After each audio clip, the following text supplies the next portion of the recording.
Hello and welcome to the Adansonia Capital Global Opportunities Portfolio Update for October 2025. This is our disclaimer. Please read it at your leisure. I'll take it as read to move forward. So October was another strong month for the portfolio where we delivered 5.1% versus the index, just over 3% to outperform by over 2%. Since inception, the portfolio is running at around 17.8% per annum, outperforming the MSCI World Net Index by over 2%. Over the month, the portfolio did not trade. We are currently running with 13 stocks and around 6% cash. This is a graphical chart of our cumulative performance since inception. We're running very close to 7 years now with the portfolio. So today I thought I'd just round up reporting season. So the third quarter 2025 reporting season was very strong, as we alluded to before in a previous webinar, looking at the bottom up EPS forecast versus that from top down. It's largely what was delivered. 82% of the companies reported a positive surprise on an EPS front and 77% on revenue. 8.3% revenue growth rate for the quarter is the highest since the third quarter of 2022 and the 20th consecutive quarter of growth. Quarter-on-quarter earnings growth of 13%, again, is the fourth consecutive quarter of double-digit earnings growth. So again, growing very strongly. At the moment, the market is trading on a prospective P of 21.8 times. This is the S&P 500 versus its 5-year average of 20 times and 10-year average of 18.6 times. And you can see with the chart to the bottom right, the EPS forecast for the S&P 500 for calendar 2026. So yes, the market is a little bit expensive on a 5-year average. And it's already started to price in interest rate cuts for December and onwards, in saying that the growth rate of the market at the moment is also running above average. While the market is basically running a little bit higher than its long-term average PE, I think it's a large stretch of the imagination to be calling it a bubble. And also, if you have a look at our particular portfolio, we've delivered these results without owning high P stocks such as Tesla, Apple, Nvidia, AMD, and Intel. So again, we're very happy with the performance of the portfolio to date. Further that to EBIT margins or profit margins continue to accelerate or improve, and essentially running at 19% in 2026 versus 17.9% in 2025. I just thought I'd quickly touch on what we're seeing at the moment in November, early November. The market is basically taking a little bit of a pause, some consolidation, which isn't surprising, given the strength that we've seen over the last couple of months.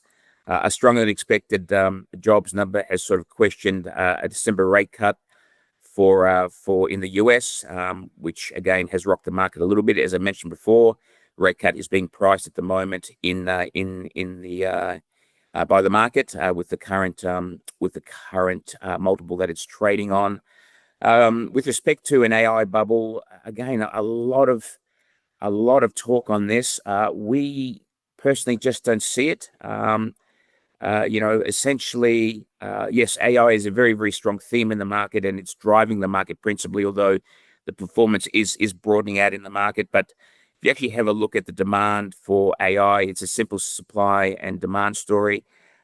6 years ago, supercomputers were basically made up 90% of general CPUs. This is now less than 15% of the case, where essentially, you're seeing these chips go into these computers with being driven by accelerated computing demand.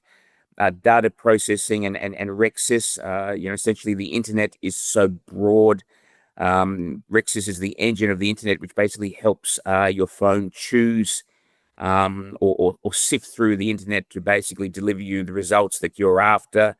You've got agentic AI, so basically problem solving and reasoning, which is growing, and robotics. I mean, the demand for chips and AI chips is real, and we're seeing this come through in the earnings. Again, the what you're reading about this being akin to the dot-com bubble is again just so removed. It's hard to believe that they're even making these comments, in the sense that I was basically investing through the dot-com bubble. Um, Stocks weren't profitable. Analysts were basically recommending or delivering price targets on revenue multiples because there were no earnings.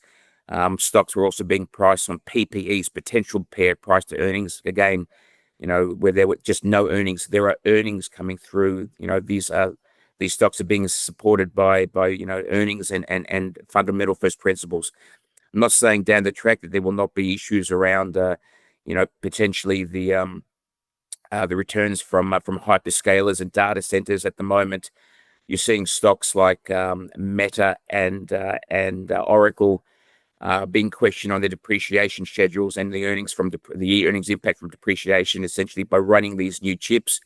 Obviously, there is thermal degradation, and if you run these chips very hard and very hot, the lifespan of these chips is shorter than expected, which will have an impact on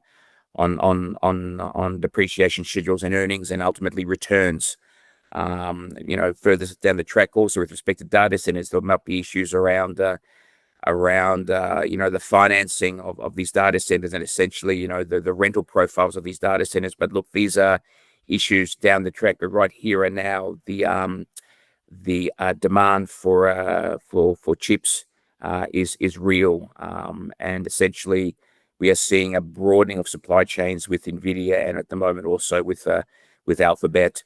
And again, continues to basically, we believe, come through and underpin the market at the moment, even though the market is basically trading a little bit above its long-term average, above its long-term average multiple. If you have a look at it on an equal weighted basis, where obviously these large stocks are carrying very high PEs, on an equal weighted basis, the market is trading on just over 16.4 times. So a handful of stocks basically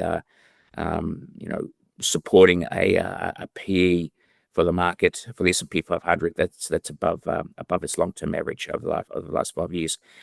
Just finally, we don't believe that we're heading into a 2026 recession into the US. We're constructive on the market moving forward, and believe that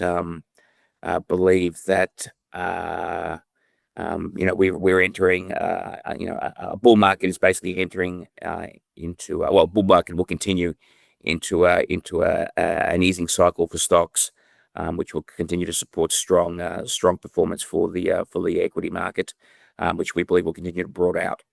Anyway, that is the update for October. As always, please feel free to contact either Tony or I. Our contact details on the bottom right of the slide.